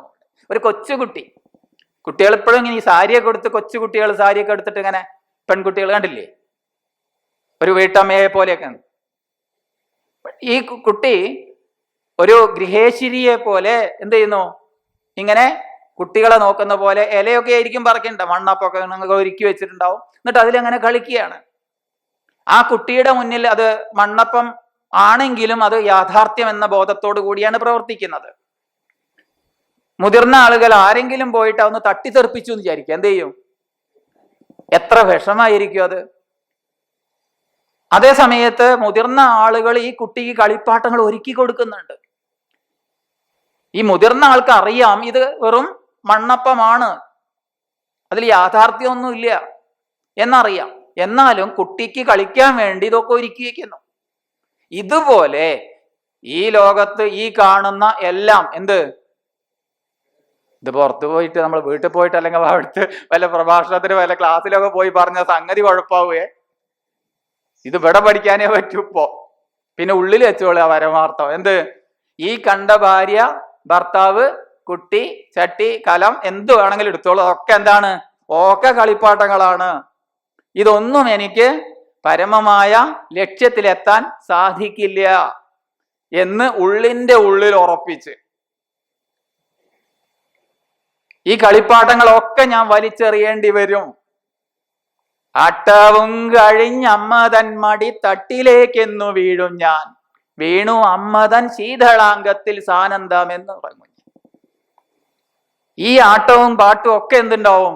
ഇതൊക്കെ പരമമായ സത്യത്തിലേക്ക് ലക്ഷ്യം വെച്ച് മുന്നോട്ട് പോകുന്ന ആളെ സംബന്ധിച്ച് ഇതൊക്കെ കളിപ്പാട്ടങ്ങളാണ്. എങ്ങനെ? സ്വാഭാവികമായി എങ്ങനെയാണോ ഈ മുതിർന്ന കുട്ടി ഈ കളിപ്പാട്ടങ്ങളെ അതിക്രമിക്കുന്നത് അതുപോലെ, അല്ലാതെ ബലപൂർവകമല്ല. ബലപൂർവകം ആരാണോ ഉപേക്ഷിച്ചത് അയാളെ എന്നും അലട്ടിക്കൊണ്ടിരിക്കും. ഏതൊരാളാണോ അമ്മയെ ഉപേക്ഷിച്ചത് ആ അമ്മ എന്നെ ദുഃഖിപ്പിക്കും. ഏതൊരാളാണോ ഭാര്യ അല്ലെങ്കിൽ ഭർത്താവ് ഉപേക്ഷിച്ചത് ഉപേക്ഷിച്ച ഭാര്യ വിഷമിപ്പിക്കും. എന്തുപേക്ഷിച്ചോ അത് നമ്മളെ എന്നും കഷ്ടപ്പെടുത്തും. അത് ഉപേക്ഷണീയങ്ങളാവുന്നു. സ്വാഭാവികമായ പ്രക്രിയയായിട്ട് പരമാർത്ഥത്തെ ബോധിക്കുന്നതിലൂടെ. അതുകൊണ്ട് സന്യാസത്തെ സംബന്ധിച്ച് ഉപദേശങ്ങളില്ല. സന്യാസത്തെ സംബന്ധിച്ചല്ല ഉപദേശം കർമ്മയോഗം ചെയ്യാനാ. കർമ്മത്തെ കർമ്മയോഗമാക്കാനുള്ള ഉപദേശങ്ങൾ ധാരാളം തന്നു. പിന്നെന്താ ചെയ്യണത് മുഴുവൻ സന്യാസത്തിനുള്ള ഉപദേശമല്ല. സന്യാസം, പരമാർത്ഥ സന്യാസം എന്താണ്? സ്വാഭാവികമായ ഒരു പ്രക്രിയയാണ്. അത് ഉപേക്ഷണീയങ്ങളാവും. നമ്മൾ ഉപേക്ഷിച്ചില്ലെങ്കിലും നമ്മളെ ഉപേക്ഷിക്കും, ഉറപ്പാണ്. അപ്പൊ നമ്മളെ ഉപേക്ഷിക്കുന്നതിന് മുമ്പ് എന്ത് വേണം? എന്നാ നമ്മൾ ദുഃഖിക്കേണ്ടി വരില്ല. അതിന് ഓരോ ഘട്ടങ്ങളൊക്കെ നമുക്ക് തന്നിട്ടുണ്ട്. ബ്രഹ്മചര്യത്തിൽ തന്നെ ശാസ്ത്രം പഠിച്ച് ഗൃഹസ്ഥാശ്രമി ആവാൻ പോകുന്ന സമയത്ത് ആ പഠിച്ചതിനെ കുറിച്ച് വ്യക്തമായ ഒരു കാഴ്ചപ്പാട്, ഒരു ബിരുദദാന ചടങ്ങ് നടത്തുന്നുണ്ടല്ലേ? വേദമനുച്യാചാര്യോ അന്തേവാസിന മനുശാസ്തി സത്യം വദ ധർമ്മം ചരാസാധ്യായാൻമാത് പ്രമദ തുടങ്ങിയുള്ള ഉപദേശങ്ങളില്ലേ തൈത്തിരീയോപനിഷത്തിൽ, ശിക്ഷാവല്ലിയിൽ. അപ്പൊ അത് പഠിച്ചു കഴിഞ്ഞിട്ട് എങ്ങനെ ജീവിക്കണം, എന്തിന് ജീവിക്കണം എന്ന് നമ്മളെ പഠിപ്പിച്ചു. ആദ്യം എന്തിന് ജീവിക്കണം എന്ന് പഠിപ്പിച്ചു, പിന്നെ എങ്ങനെ ജീവിക്കണം എന്ന് പഠിപ്പിച്ചു. ഇത് രണ്ടും നമുക്ക് കലാലയങ്ങളിൽ, സ്കൂളുകളിൽ പഠിക്കുന്നില്ല. ആകെയുള്ള വിദ്യാഭ്യാസം രണ്ടാണുള്ളത്. എന്തിന് ജീവിക്കണം, എങ്ങനെ ജീവിക്കണം. ഇത് രണ്ടും നമ്മളെ പഠിപ്പിക്കുന്നത് ആരാണ്? അത് അദ്വൈതാശ്രമത്തിലൊക്കെ തന്നെയായിരിക്കും. ഈ ഒരു കാഴ്ചപ്പാടില്ലെങ്കിൽ നമ്മുടെ പഠനം, നമ്മുടെ യാത്ര ഒരലച്ചിലുമാണ്. എന്തിന് ജീവിക്കണം, എന്താണ് എൻ്റെ ലക്ഷ്യം? അതിൽ സംശയമില്ല, ലക്ഷ്യം മോക്ഷമാണ്. മോക്ഷം എന്ന് പറയുന്ന സർവബന്ധങ്ങളിൽ നിന്നുള്ള മോചനമാണ്. സർവതന്ത്ര സ്വതന്ത്രത, സ്വാതന്ത്ര്യമാണ്. ആ സ്വാതന്ത്ര്യമാണ് എനിക്ക് വേണ്ടത്. അതെവിടെ നിന്നാണ് കിട്ടുക? അത് കിട്ടേണ്ടതല്ല എന്നൊക്കെ നമ്മൾ പഠിപ്പിക്കുന്നുണ്ട്. കാരണം നമ്മൾ ആരും കെട്ടിവെച്ചിട്ടില്ല. കണ്ടജാമീകര ന്യായം പോലെയാണെന്നൊക്കെ പറഞ്ഞു തന്നിട്ടുണ്ട്. കഴുത്തിൽ അണിഞ്ഞിരിക്കുന്ന ആഭരണം കാണാതെ പരതി നടന്ന് അതിന്റെ വിഷമങ്ങളൊക്കെ അനുഭവിച്ച് അവസാനം ഒരാളത് ചൂണ്ടിക്കാണിച്ചപ്പോ കിട്ടിപ്പോയി എന്ന് പറഞ്ഞപ്പോ ഇത്ര കാലം അറിയപ്പെടാതെ കിടന്നത് നഷ്ടപ്പെട്ടതിന് തുല്യമെന്നോണം മോക്ഷം കിട്ടേണ്ടതാണെന്ന് പറയുന്നു. അത്രയേ ഉള്ളൂ. വാസ്തവത്തിൽ കിട്ടാനൊന്നുമില്ല. നമ്മളൊക്കെ ആരാണ്? നമ്മളെ ആരും ബന്ധിച്ചിട്ടില്ല. പക്ഷെ അത് പറഞ്ഞിട്ട് കാര്യമൊന്നുമില്ലല്ലോ. അതുകൊണ്ട് പ്രയത്നിക്കുന്നുണ്ടല്ലോ, ക്ലേശിക്കുന്നുണ്ടല്ലോ. അപ്പൊ ക്ലേശിക്കുന്നവരെ സംബന്ധിച്ച്, വിഷമിക്കുന്നവരെ സംബന്ധിച്ച് ആ വിഷമം മാറണമെങ്കിൽ ഈ ആത്മബോധം മുഖ്യമാണ്. അതുകൊണ്ട് ഏറ്റവും വലിയ ലാഭം, ജീവിതത്തിൽ ഏറ്റവും വലിയ ലാഭം എന്ത്? ശാസ്ത്രം ചർച്ച ചെയ്തു. എന്താണ്? ആത്മലാഭാത് പരോ ലാഭ. ഏറ്റവും വലിയ ലാഭം ഏതാ? ലാഭക്കച്ചവടം ഏതാ? അവനവനെ നേടല. അധ്യാത്മരാമായണം മൂലഗ്രന്ഥത്തിൽ പറയുന്നുണ്ട് ഇതന്നെ. ഇതേ വാക്യം ഒന്ന് പറയുന്നുണ്ട്. സ്വന്തം ചിത്തം കീഴടക്കാൻ സാമർത്ഥ്യമേലാത്തവൻ സർവരാജ്യം ജയിച്ചാലും സൗമിത്രേ മെച്ചമില്ലതിൽ. സ്വന്തം ചിത്തം കീഴടക്കാൻ സാമർത്ഥ്യമേലാത്തവൻ സർവരാജ്യം ജയിച്ചാലും സൗമിത്രേ മെച്ചമില്ലതിൽ. അവനവനെ നേടാത്ത കാലത്തോളം ബാക്കി എന്തൊക്കെ നേടിയാലും അതെന്താണ്? അതൊന്നും ഒക്കെ നഷ്ടക്കച്ചവടമാണ്. ആദ്യം നേടേണ്ടത് എന്താണ്? ആത്മലാഭമാണ്, തന്നെ നേടലാണ്. അത് നേടാൻ പുറത്തുനിന്ന് നേടാൻ പറ്റില്ല. അത് തന്നെയാണ് എന്ന തിരിച്ചറിവ് മതി. ഈ തിരിച്ചറിവിലേക്ക് നമ്മളെ നയിക്കുന്നു 5-ാം അധ്യായം. ഏതായാലും ഇതുവരെയുള്ള കാര്യത്തിനെ കുറിച്ചൊരു സൂചനകൾ നമ്മൾ പഠിച്ചതിനെ കുറിച്ചൊരു വിചാരം എന്നുള്ള നിലയ്ക്കാണ് അത് പറഞ്ഞത്. നമുക്ക് എടുക്കേണ്ട ശ്ലോകത്തിലേക്ക് കിടക്കുന്നു. അതൊരു ശ്ലോകമേ ഉള്ളൂ, അതുകൊണ്ടാണ് ഇത്രയും പറഞ്ഞത്. അതിനുശേഷം ഇവിടെ അതിന്റെ സാധനാമാർഗത്തെ കുറിച്ച് പറഞ്ഞു. അത് ധാരണ ചെയ്യലാണെന്ന് സ്വാമിജി പറഞ്ഞു തന്നിട്ടുണ്ട്. അതിന്റെ സൂചന തന്നിട്ടുള്ളൂ. 6-ാം അധ്യായത്തിൽ അതിന്റെ വിശദമായി പഠിക്കാൻ പോകുന്നുണ്ട്. ഇതിനെ തന്നെ നമ്മൾ തെറ്റിദ്ധരിക്കാറുണ്ട്. കാരണം ഈ ധാരണ ചെയ്യുന്നത് ധ്യാനമാണെന്നൊക്കെ. ധ്യാനം ചെയ്യല്ല, ധ്യാനം ആർക്കും കൊടുക്കാൻ പറ്റില്ല. ധ്യാനം ആർക്കും കൊടുക്കാൻ പറ്റില്ല. പക്ഷെ ധാരണ ചെയ്യാൻ പറയാനേ പറ്റൂ. അത് വല്ല ചിത്രത്തിലേക്കാവാം, അഥവാ വല്ല ബിന്ദുവിലേക്കാവാം, അല്ലെങ്കിൽ വേറെ എന്തിലെങ്കിലേക്കും ഒക്കെ ആവാം. ധാരണ ചെയ്ത് ഏകാഗ്രത നേടി അത് ഉപാസനാ മാർഗമാണ്. അതിനുള്ള ഒന്ന് പറഞ്ഞു. നമ്മളെ ശരീരത്തെ ഒരു നട്ടെല്ലൊക്കെ പരമാവധി നിവർത്തി വെച്ച്, കുറച്ച് വളവൊക്കെ എന്തായാലും ഉണ്ടാവുകയെ, എന്നാലും പരമാവധി ഒക്കെ നിവർത്തി വെച്ച് ശിരസൊക്കെ ഒന്ന് ശരിക്ക് പിടിച്ച് ബലം പിടിക്കൊന്നും വേണ്ട, അങ്ങനെയൊക്കെ വെച്ചിട്ട് കുറച്ച് നേരം ദിവസവും അത് പുറത്തേക്ക് നോക്കിയിട്ട് വല്ല സ്ഥലത്തും ധാരണ ചെയ്തിട്ട് അങ്ങനെ ഏകാഗ്രതയെ പ്രാപിക്കാം. അതൊരു ഉപാസനയാണ്. കണ്ണടച്ചിട്ട് ചെയ്യാൻ കഴിയുന്നവർക്ക് കണ്ണടച്ചിട്ട് ചെയ്യാം. കണ്ണടച്ചിട്ട് കാണുന്നത് ആദ്യം തന്റെ ശത്രുവിനെ ആണെങ്കിൽ കണ്ണടയ്ക്കാനായിട്ടില്ല, അപ്പൊ പുറത്ത് നോക്കിയിട്ട് ധാരണ ചെയ്യാം. അങ്ങനെയൊക്കെ ധാരണ ചെയ്ത്, അത് ധാരണ ചെയ്യലാണ്. ആ ധാരണ ചെയ്യുമ്പോൾ ധ്യാനം, ഈ ജപം ചെയ്യുന്ന ഞാനും ജപം ചെയ്യുമ്പോൾ നാരായണ നാരായണ നാരായണ എന്നോ എന്തെങ്കിലും ജപം ചെയ്യുന്നു, അല്ലെങ്കിൽ ഓം നമോ ഭഗവതേ വാസുദേവായെന്നോ അല്ലെങ്കിൽ ഓം നമ ശിവായ എന്തോ ആയിക്കോട്ടെ, ഏതാണോ അവന്റെ ഇഷ്ടദേവതാ നാമത്തെ നമ്മൾ ചെയ്യുന്നു. അങ്ങനെ ചെയ്യുന്ന സമയത്ത് അറിയാതെ മനസ്സ് എവിടേക്കെങ്കിലും ഒക്കെ പോവും, അല്ലേ? അടുത്തിരിക്കുന്ന ആളോട് വർത്താനം പറഞ്ഞു നോക്കെ വരും. പക്ഷെ അവിടെ പോയിക്കോട്ടെ എന്നുള്ളതല്ല. തത് അർപ്പിത അഖിലാചാരത തത് വിസ്മരണേ പരമവ്യാകുലത ചെയ്തി. ഭക്തിസൂത്രത്തിൽ പറയും, നാരദ ഭക്തിസൂത്രത്തിൽ പറയും, എവിടെയാണോ നമ്മുടെ മനസ്സ് പോകുന്നത് അവിടെ നിന്ന് അതിനെ പിടിച്ചു കൊണ്ടുവന്ന് ആ ഒരു ബിന്ദുവിലേക്ക് തന്നെ നിബന്ധിക്കുക എന്നുള്ള അഭ്യാസം കൊണ്ട്, നിരന്തരമായ അഭ്യാസം കൊണ്ട്, അത് പോയിക്കോട്ടെ, പോണ വഴിക്ക് പോയിക്കോട്ടെ, അങ്ങനെയല്ല. അതിനെ എവിടെ പോകുന്നുവോ അവിടെ നിന്ന് അതിനെ കൂട്ടിക്കൊണ്ടുവന്ന് വീണ്ടും നാരായണ നാരായണ നാരായണ എന്ന് പറഞ്ഞ് ഒരു ഏകദേശം ഒരു 20, 30, ഒരു 41 ഒരു മണ്ഡലകാലം കൊണ്ടെങ്കിലും നമുക്ക് ഏകദേശം ഒരു ഏകാഗ്രത കൈവരും. അങ്ങനെ ഏകാഗ്രത നേടിയിട്ട് പിന്നെ അത് നിത്യശീലമായിട്ട്. പക്ഷെ നമ്മൾക്ക് അവിടെ പ്രശ്നമുണ്ട്. നമുക്ക് വല്ല പ്രശ്നങ്ങൾ ഉണ്ടാകുമ്പോൾ നമ്മൾ വേഗം നാമജപം അങ്ങോട്ട് കൂട്ടും. പ്രശ്നങ്ങളൊക്കെ തീരുമ്പോ എന്തുണ്ടാവും? നാമജപം ഉണ്ടാവില്ല, ഒന്നും ഉണ്ടാവില്ല. പിന്നെ വരുമ്പോ എന്തുണ്ടായി? പിന്നെ എന്തെങ്കിലും കുറച്ച് വേണ്ട ജപമായിരിക്കും. അതുകൊണ്ട് കാര്യമില്ല. നിത്യനിരന്തരം നൈരന്തര്യേണ ഇടതടവില്ലാതെ തൈലധാരാവത് എന്നൊക്കെ പറഞ്ഞിട്ടുണ്ട്. തൈലധാരാവത് വെള്ളം ഒഴിക്കണ പോലെയല്ല, എണ്ണ ഒഴിക്കുന്നത് പോലെ ഏകധാരയായി നിത്യവും നിശ്ചിതവുമായിട്ട് പരമാവധി ഒരു സമയത്ത് അങ്ങനെ ചെയ്താൽ ആ ഉപാസനയെ കുറിച്ച് പറഞ്ഞു. ഇതൊക്കെ പറഞ്ഞു കഴിഞ്ഞിട്ട് ഈ സാധനാമാർഗത്തെ കുറിച്ച് പറഞ്ഞ്, കർമ്മയോഗത്തെ കുറിച്ച് പറഞ്ഞ്, കർമ്മസന്യാസത്തെ കുറിച്ച് പറഞ്ഞ്, സർവദ്വന്ദ്വ സഹനമായ സന്യാസത്തെ കുറിച്ച് പറഞ്ഞ്, അവിടെ കാമക്രോധങ്ങളെ വിജയിക്കുന്നതിനെ കുറിച്ച് പറഞ്ഞ്, ഇതൊക്കെ പറഞ്ഞിട്ട് അവസാനത്തെ ഈ ശ്ലോകം കൊണ്ട് നമ്മളെ ശരിക്കും ബോധിപ്പിക്കുന്നത് എന്താ?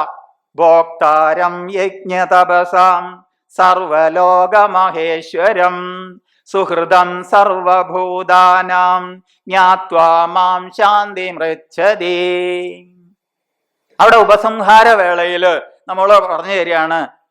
എന്താ പറയണത്? യജ്ഞ തപസ്സുകളുടെ ഭോക്താവിനെ. തപസ് എന്ന് പറയുമ്പോ തപിപ്പിക്കുക, ചൂടാക്കിയിട്ട് സംസ്കരിക്കുക. അപ്പൊ ഈ ചൂടാക്കൽ എന്താ? സർവവും നമ്മൾ ചെയ്യുന്ന ജപം മുതലായ മുഴുവൻ മനസ്സിനെ ഏകാഗ്രമാക്കാൻ നമ്മൾ എന്തെന്തൊക്കെ ചെയ്യുന്നുണ്ടോ അതൊക്കെ തപസ് എന്നുള്ളതിൽ വരും.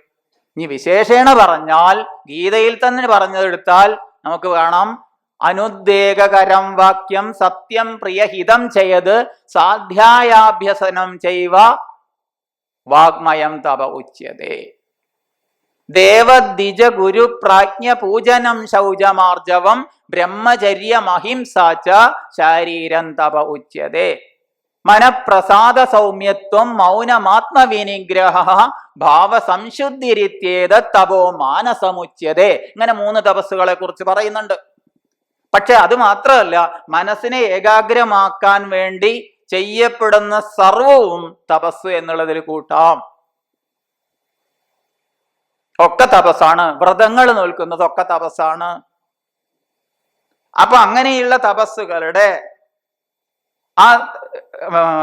ഈ സാധനാനുഷ്ഠാനങ്ങളെ മുഴുവൻ അനുഷ്ഠിച്ചിട്ടും, അത് ഇനിയിപ്പോ അനുഷ്ഠിച്ചാലും ഇല്ലെങ്കിലും ഈ സാധനാനുഷ്ഠാനങ്ങളൊക്കെ എന്തിനാണ്? ഏകാഗ്രത ഇല്ലായ്മ കൊണ്ട് എന്തുണ്ടാവുന്നു? നമ്മൾ അന്ധക്കരണം വികലമായിട്ട് ആ വികലമായിരിക്കുന്നതിനെ ശരിയാക്കി എടുക്കാൻ വേണ്ടിയുള്ളതാണ്. ഈ പാത്രം നന്നാക്കാൻ വേണ്ടിയുള്ളതാണ്. പാത്രം നന്നാക്കിയാൽ മാത്രം മതിയോ? അതിലേക്ക് എന്തെങ്കിലും കൊടുക്കണ്ടേ? അപ്പോഴാണ് ഇവിടെ പറയുന്നത് ഒക്കെ ഉണ്ടായാലും ഒന്നില്ലെങ്കിൽ, ഏത്? ജ്ഞാനമില്ലെങ്കിൽ, അറിവില്ലെങ്കിൽ. ഏതറിവ്? തന്നിൽ തന്നെ തന്നാൽ, തന്നിൽ തന്നെ തന്നാൽ ആ അറിവില്ലെങ്കിൽ, ഇതൊക്കെ വ്യർത്ഥമാണ്. അപ്പൊ ലക്ഷ്യബോധത്തിലേക്ക് നമ്മൾ എത്തിക്കുന്ന ഏതാണ്? ജ്ഞാനമാണ്. ജ്ഞാനമേവതു കൈവല്യം. ജ്ഞാനം മാത്രമാണ് കൈവല്യം, മോക്ഷത്തിലേക്ക് എത്തിക്കുന്നത്. അതിൽ വിട്ടുവീഴ്ച ചെയ്യാൻ ആചാര്യൻ തയ്യാറല്ല, ഭഗവാൻ തയ്യാറല്ല.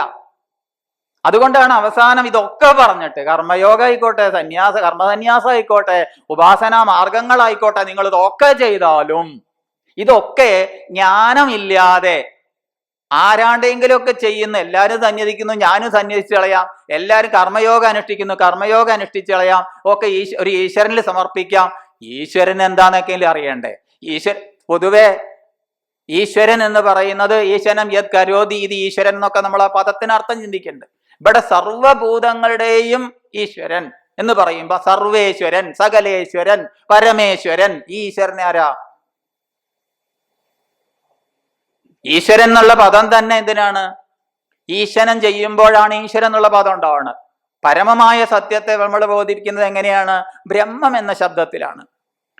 ദേവൻ എന്നുള്ളത് പറയുന്നതോ ഓരോ പ്രപഞ്ച പ്രതിഭാസത്തിനും അതിനിയമമായുള്ളതിനെയാണ് ദേവന്മാർ എന്ന് പറയുന്നത്. അത് ലക്ഷക്കണക്കിന് കോടിക്കണക്കിന് ഉണ്ടെങ്കിലും ഏകാദശ രുദ്രന്മാരും അഷ്ടവസുക്കളും ദ്വാദശ ആദിത്യന്മാരും അശ്വിനി കുമാരന്മാരുമാകുന്ന ദേവന്മാരും മറ്റു പൗരാണിക ദേവന്മാരും ഒക്കെ ഉണ്ട്. ഈ ദേവന്മാരിലൂടെ ഒക്കെ ആകാശാത് പതിതം തോയം യഥാ ഗച്ഛതി സാഗരം സർവദേവ നമസ്കാരം കേശവം പ്രതിഗച്ഛതി, അഥവാ ഈശ്വരം പ്രതിഗച്ഛതി. പക്ഷെ നമ്മൾ എന്താ ചെയ്യാറ്? ഈ ദേവന്മാരുടെ അടുത്ത് ദേവന്മാർക്കൊക്കെ പരിധിയുണ്ട്. ആ പരിധിയിൽ പെട്ടതൊക്കെ അങ്ങോട്ട് കിട്ടട്ടെ. അവിടെ പൂജിച്ച അത് കിട്ടും, അപ്പുറത്ത് പോയി പൂജിച്ച അത് കിട്ടും. ഇവിടെ ഒന്ന് നേരത്തോടും, അപ്പുറത്തൊന്ന് പോയി സല്യൂട്ട് അടിക്കും, അപ്പുറത്തൊന്ന് പോയിട്ട് ഒരാൾ കോപിച്ചാലോ ശിവനെ തൊഴുകും, അപ്പൊ തന്നെ അപ്പുറത്ത് പോയിട്ട് അത് തന്നെയാണ് ഇത് എന്നല്ല. പിന്നെന്താ ചെയ്യണത്? അതൊന്ന് വേറെ, ഇതൊന്ന് വേറെ, അപ്പുറത്തൊന്ന് വേറെ, എന്നിട്ട് വേറെ വേറെ എന്നുള്ള ഭാവത്തിലാ പോകുന്നത്. ഓരോ പ്രപഞ്ച പ്രതിഭാസത്തിനും അതിനിയമം എന്നോണം വിളങ്ങുന്ന ആ ദേവന്മാർക്ക് മുഴുവൻ കാരണമായിരിക്കുന്ന ഒരു പരമമായ സത്യം, ഒരു സൂര്യൻ.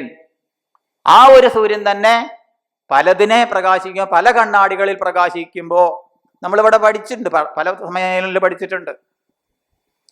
അത് അഴുക്ക് ജലത്തിൽ പ്രതിഫലിക്കുന്നതായാലും ഗംഗാജലത്തിൽ പ്രതിഫലിക്കുന്നതായാലും സൂര്യന് വ്യത്യാസമില്ല. ആ പരമമായ സത്യത്തിന് വ്യത്യാസമില്ല. വിദ്യാവിനയ സമ്പന്നെ ബ്രാഹ്മണേ ഗവിഹസ്തിനെ എന്നുള്ളതിലൊക്കെ പഠിച്ചിട്ടുണ്ട്. അത് ഇന്നലെ പറഞ്ഞിട്ടുണ്ട് ഇവിടെ. അത് ചണ്ടാളനിലായാലും പട്ടിയിറച്ചി കഴിക്കുന്നവനിലായാലും അവിടെ ഭേദബുദ്ധി ഇല്ല. ഏതില്? ആ പരമമായ സത്യത്തിന് അവിടെ ഭേദബുദ്ധി ഇല്ല. വ്യവഹാരത്തിൽ ഉണ്ട് എന്നൊക്കെ പഠിച്ചിട്ടുണ്ട്. അപ്പൊ വ്യവഹാരത്തിലേ ഉള്ളൂ, പരമാർത്ഥത്തിൽ ഇല്ല. ആ പരമാർത്ഥത്തിൽ ആ സർവലോക മഹേശ്വരൻ, സർവലോകത്തിന്റെയും ഏതൊക്കെ ലോകം, തലാതല പാതാളാദി അധോലോകങ്ങൾ എടുത്താലും, മഹർലോകം, സുവർലോകം, ബ്രഹ്മപര്യന്തമുള്ള ഊർധ്വലോകങ്ങൾ എടുത്താലും, ഇനി അതിനപ്പുറത്തേക്കോ ഇപ്പുറത്തേക്കോ വല്ല ലോകങ്ങൾ ഉണ്ടെങ്കിലും ലോകം മുഴുവൻ എന്താണ്? ലോക്യതേ ദൃശ്യതേ അനേന ഇത് ലോകം. ഈ കാണപ്പെടുന്നതാണ്. കാണപ്പെടുന്നതൊക്കെ എന്താണ്? ഉണ്ടായതാണ്. ഉണ്ടായതുകൊണ്ട് എന്താണ്? നശിച്ചേ പറ്റൂ. നശിക്കാത്തത് വല്ലതുണ്ടെങ്കിൽ അത് ഉണ്ടായതാവരുത്, ആവില്ല. അത് ഉണ്മയാണ്, ഉണ്മയ്ക്ക് നാശമില്ല. ഈ തത്വത്തെ പറഞ്ഞു വന്നിട്ടാണ് ഇവിടെ പറയുന്നത് ആ അതിന്റെ മുഴുവൻ അടിസ്ഥാനമായിരിക്കുന്ന, ചലിക്കുന്ന മുഴുവൻ അതിന്റെ അടിസ്ഥാനമായിരിക്കുന്ന ആ മഹത്തായ സത്യത്തിന്റെ അതെവിടെയുള്ളത്? അത് പുറത്തല്ല. അതെവിടെയാ? സുഹൃതം സർവഭൂതാനാം. എവിടെയുള്ളത്? ഹൃദയ അന്ധകരണം, നമ്മുടെ ഉള്ളിലേക്ക് ആഴ്ന്നിറങ്ങണം. ഉള്ളിലേക്ക് ആഴ്ന്നിറങ്ങിയാൽ അവിടെ ഞാൻ എന്ന് പറയുന്ന പ്രത്യയത്തെ പിൻപറ്റി അല്ലേ, അത് പരാപശ്യന്തി മധ്യമ വൈഖരി എന്ന രൂപത്തിൽ ശബ്ദം പുറത്തേക്ക് വരുമ്പോൾ വൈഖരിയായി വരുന്നു. ആ ശബ്ദത്തിന്റെ ആ ഞാൻ എന്ന് പറയുന്നത് എവിടെ നിന്നാണ് അത് പുറപ്പെടുന്നത്? അതിന്റെ പിന്നോട്ട് ഉള്ളിലേക്ക് പോയി കഴിഞ്ഞാൽ അത് എവിടെ നിന്നാണ് വരുന്നത്? അതിന്റെ മൂലം തേടി പോയി കഴിഞ്ഞാൽ എവിടെയാണ് എത്തിച്ചേരുന്നത്? അല്ലാതെ അക്ഷികുക്ഷിയിലാക്കിയിട്ട് കബന്ധഗതി പോലെയല്ല പറഞ്ഞത്. ഇങ്ങോട്ട് ഉള്ളിക്ക് നോക്കാനല്ല, പുറമേക്കുള്ള ഇന്ദ്രിയങ്ങളെ മുഴുവൻ അകത്തേക്ക് തിരിച്ചിട്ട് ഉള്ളിക്ക് അടാക്കി വെച്ചെടുക്കുക, അങ്ങനെയല്ല. തന്നുള്ളിലേക്ക് എന്ന് പറയുമ്പോൾ സൂക്ഷ്മമായി തന്നിലേക്ക് ആഴ്ന്നിറങ്ങിയിട്ട് എവിടെ നിന്നാണ് ഈ ഞാൻ സ്ഫുരിക്കുന്നത്? അത് പറയാൻ വയ്യ, വാക്കിന് വിഷയമല്ല. അങ്ങനെ പോയിട്ട് ആ സർവഭൂതങ്ങളുടെ ആ എന്നിൽ ഞാനായി നിലകൊള്ളുന്നത് തന്നെയാണ് നിന്നിൽ നീയായി നിലകൊള്ളുന്നത്. ബ്രഹ്മാവ് മുതൽ പുൽക്കൊടി വരെയും സർവത്തിലും കുടികൊള്ളുന്ന ചൈതന്യം ഏകമാണ്. അത് മനസ്സിലാക്കിയിട്ട് സർവഭൂതാനാം അതിനെ അറിഞ്ഞിട്ട് ശാന്തിയെ, പരമമായ ശാന്തിയെ, മുക്തിയെ, മോക്ഷത്തെ പ്രാപിക്കുന്നു എന്ന് പറഞ്ഞിട്ട് അതിനെ അറിഞ്ഞിട്ട് അപ്പൊ തന്നിൽ താനായിട്ട്. ഇനി അവിടെ ആ ഹൃദയദേശത്ത് എന്നുള്ളതിന് വേറൊരു ഭാവം കൂടി ആചാര്യസ്വാമികൾ പറയുന്നുണ്ട്. അതെന്താ പറയുന്നത്? അപ്പൊ പറയാണ് സർവഭൂതങ്ങളുടെ സർവത്തിന്റെയും സുഹൃത്ത്, പ്രത്യുപകാരം അനപേക്ഷ്യ ഉപകാരകർത്ത സുഹൃത്ത് എന്ന അർത്ഥത്തിൽ. ആരാ നമ്മുടെ സുഹൃത്ത്? പ്രത്യുപകാരം അനപേക്ഷ്യ ഉപകാരകർത്ത സുഹൃത്ത്. ആരാണ് സുഹൃത്ത്? പ്രത്യുപകാരം അപേക്ഷിക്കാതെ ഉപകാരം ചെയ്യുന്നത് ആരാണ്? ഭഗവാനാ. നമ്മളൊക്കെ എന്തെങ്കിലുമൊക്കെ ഒരു പ്രത്യുപകാരം കണ്ടിട്ടാവും ഓരോ ഉപകാരം ചെയ്യണേ അല്ലേ? ഒന്നും കിട്ടാതെ ഒന്നും ചെയ്യാല്ല, എന്തെങ്കിലുമൊക്കെ ഉണ്ടാവില്ലേ? അയാൾ എന്നെ പുകഴ്ത്തണമെന്നോ, അയാൾ എന്നോടൊന്ന് ചിരിക്കണമെന്നോ ഇല്ലേ? ഉണ്ടാവില്ലേ? അതുപോലും ഇല്ലെങ്കിൽ അതുപോലും ഇല്ലാത്തൊരു ബന്ധമുണ്ട് ലോകത്തെന്ന് പറയാറുണ്ട്. അതേതാ? അമ്മ കുട്ടി ബന്ധമാണ്. പക്ഷെ അവിടെയും ഉണ്ടാവുന്ന പറയണത് അതെന്താ? വയസ്സുകാലത്ത് ഇവൻ എനിക്ക് കുറച്ച് വെള്ളം തരുമല്ലോ, അത്ര പോലും സ്വാർത്ഥതയില്ലാത്ത ബന്ധം. ഗുരുനാഥനുണ്ട് കേട്ടോ. ഈ തത്വത്തെ അറിഞ്ഞ ഗുരു, അവിടെ ഗുരുവും ഈശ്വരനും രണ്ടില്ല, ഈശ്വരനെന്നും ഗുരുവെന്നും രണ്ടില്ല, നിശ്ചയിച്ചോർക്കുമ്പോഴൊന്നു തന്നെ. ആ തലത്തിലുള്ള ഗുരുനാഥന്മാരുണ്ട്. അവർക്ക് എന്തുണ്ടാവുള്ളൂ? സ്നേഹം മാത്രമേ ഉണ്ടാവുള്ളൂ, മറ്റതല്ല. അവിടെ എന്തെങ്കിലും ഒരു സ്വാർത്ഥത ഉണ്ടാവും. ആരാണത്? അത് ഭഗവാനാ. അവിടെ പ്രത്യുപകാരം അനപേക്ഷ്യ ഉപകാരകർത്ത സുഹൃത്ത്. ആ സുഹൃത്ത് ആരാ? എവിടെയാണ് ആ സുഹൃത്ത് ഉള്ളത്? അത് പറഞ്ഞു തരികയാണ് ഇവിടെ ചെയ്യുന്നത്. അതുകൊണ്ട് മറ്റെന്ത് സാധനാവിശേഷങ്ങളെ അനുഷ്ഠിച്ചാലും ഇല്ലെങ്കിലും ശരി, മോക്ഷം കേവലമായ ജ്ഞാനമാണ്. കേവല ശബ്ദത്തിന് കലർപ്പില്ലാത്തത് എന്നർത്ഥം. കലർപ്പില്ലാത്ത ജ്ഞാനം, വിജ്ഞാനം. ആ വിജ്ഞാനം കൊണ്ട് നോക്കിയാലേ ഏത് കാണുള്ളൂ. ജ്ഞാനം കൊണ്ട് നോക്കിയാൽ കാണുമോ?